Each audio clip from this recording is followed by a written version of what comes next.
The new and improved Champions League is officially underway. This time we get to have the Champions League on Tuesdays, Wednesdays, and Thursdays with 6 games each. I think they tried to do this so that we can have some bigger matchups every single day. And I think it's set out in a way that we have a big game at least every single day of the week. So, for example, last night was AC Milan and Liverpool.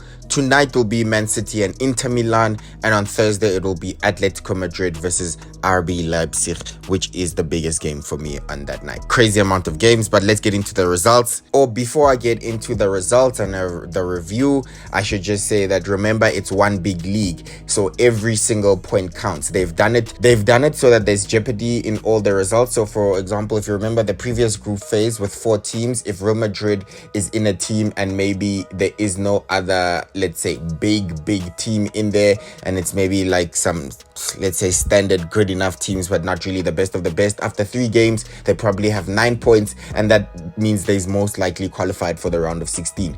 But in this case, there's no guarantee. Why? Because everyone is fighting for the same 3 points. So even after 3 games and you've won 9 points, it doesn't automatically mean you'll finish in the top 8. So they will take the top 8 based on points, and they will automatically qualify for the round of 16. And then position number 9 to 24, they will go into a knockout phase, sort of a playoff, to make it into the round of 16, and then from there it's back to normal. So yeah, every point count, every single game will count. So that's the importance of this new Champions League, so that there is intensity and there is a reason of playing every single game. And teams will prioritize finishing in the top 8 so that they don't have to play extra games. Yeah, with that being said, let's get into the results. While the real big team was playing in the Carabao Cup against a 3rd division side with their best players scoring finally, these were the results of the Champions League night, match day 1. And let's quickly go through them. Bayern smashed the team 9-2, started giving another club some flashbacks. Some supporters started having flashbacks at a certain point. They literally cheated Dynamo like they were Barcelona. Company, who got literally no support when he joined Bayern Munich. Everyone is like, no, Bayern Munich couldn't find a manager, that's why they settled for Company, or Company is not good enough to go from Burnley, a relegated team, to a big club like Bayern. He's silencing all the haters. He's won every single game in the league, and in the Champions League, he started with a bang now. So he's literally silencing all the haters. Impressive by Harry Kane. He scored a hat-trick of penalties. He scored 4 goals overall. I don't know if that's ever been done before. A hat-trick of penalties. It's not easy. That might be a little bit confusing. But, you know, he smashed it. Harry Kane he might win the European boot again. I mean, with Haaland, the way they're playing, that looks like they're the only ones that will compete. But yeah, Musiala got 2 assists, got in on the action as well. Olise with a fire Champions League debut. From Crystal Palace, Olise is living his dream. So yeah, that's one of the most impressive results on the night. I just want to highlight Liverpool and AC Milan, and for me, Liverpool was the most impressive team in the night. With the pressure after losing to Forest, I don't even know how they lost to Forest based on the performance that I saw last night. Liverpool were fire against AC Milan. They literally didn't get them to breathe. They made AC Milan play half ground on their own yard in Italy. They were so impressive. Complete utter domination. Yes, in the first 2 minutes they conceded.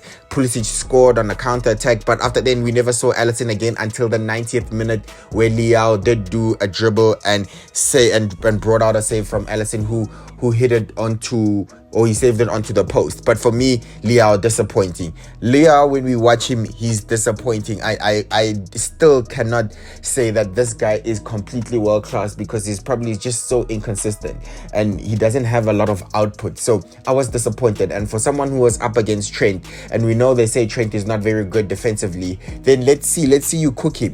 Let's see you show us that Trent is not good enough defensively. But Trent had a good game. He got an assist for Konate's header. Van Dijk also scored the 2nd goal from a header, and Szoboszlai scored the 3rd.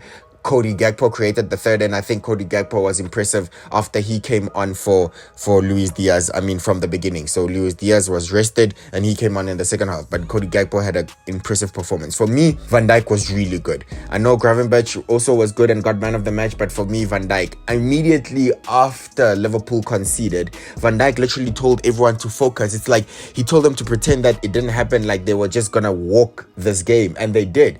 And for me, that mentality was incredible. incredible because the response led by Van Dijk for me was brilliant to see. So yeah, brilliant game. Real Madrid also got their win. Stuttgart were the better team, let's be honest. Without Courtois, Stuttgart won that game. Courtois made some brilliant saves. Rodrigo just shows that he's snubbed from the Ballon d'Or top 25 or top 30 nomination list is incredible. He created the goal for Mbappe. Mbappe got his first Champions League goal for Real Madrid on his debut.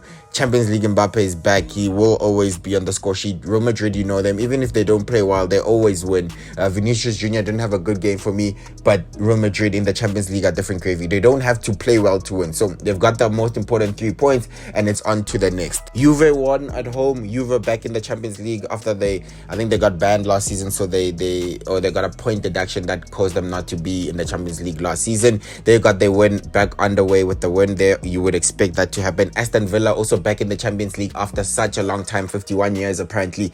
They got back in it and they also got an important win. I think Unai Emery is a very good coach and he has loads of European experience. We know he has 3 Europa League titles, so he's definitely good enough to compete in the Champions League. So it's interesting to see how Villa will perform in this new Champions League. I think they will be a dangerous team and they probably make it into the round of 16, and I think they also have a good squad. They can rotate it. I do think Villa, maybe they'll suffer in the league in terms of league form, but in the Champions League I do think they will surprise a lot of people. Sporting also got their win. Victor Gyökeres, I think he's making a name for himself. That goal that he scored was absolutely top class. Top striker, adjusts, turns and gets his shot away quickly. He sorts his feet out with a few touches and he scores into the bottom corner. This guy will probably be a big name to look out for in the next transfer window, that's for sure. And I think he's now scored like 9 goals in 5 games. Like, it's incredible. But yeah, this is how your league looks after match day 1. We have match day 2 coming up tonight with a few big games and a few big teams coming up. So yeah, that's my video. I hope you liked it. Please subscribe and I'll see you on the next one. Bye bye.